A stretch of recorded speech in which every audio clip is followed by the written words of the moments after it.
Als kleines Kind wollte ich ja eigentlich Vampir werden, aber das überspringe ich und dann wollte ich Detektiv werden. Dann wollte ich Journalist werden und dann wollte ich Schauspieler werden. Das war total bescheuert. Wir hatten Schulfasching und da war das Motto Absturz im Dschungel. Und wir waren alle Leute, die in einem Flugzeug im Dschungel abgestürzt sind. Ich weiß gar nicht, was die heute macht. Katja, was machst du? Melde dich, wenn du das siehst. Ich weiß noch, als ich als ganz kleiner Junge Räuber Hotzenplotz gesehen habe als Weihnachtsmärchen, da habe ich mich immer gefragt, wenn die Schauspieler abgegangen sind, wo gehen die jetzt hin? Ich habe das Gefühl gehabt, dieses Bühnenbild geht noch weiter. Für mich als Kind, ich wollte wissen, was ist hinter den Kulissen, aber ich habe gedacht, da sind noch mehr Kulissen. Da geht diese Welt noch weiter.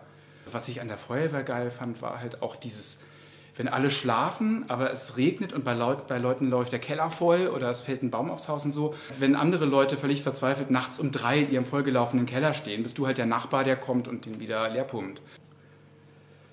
Ich bin halt in Hamburg echt krass verwurzelt. Ne? Ich bin hier echt, habe mein ganzes Leben hier verbracht, habe meine Familie hier, meine Schauspielausbildung hier gemacht. Ich arbeite hier.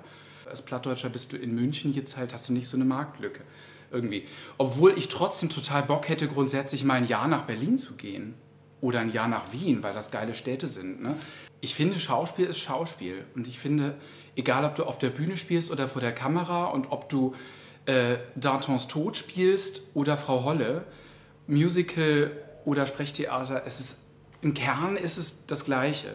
Vorstellen, zuhören, reagieren und spielen einfach.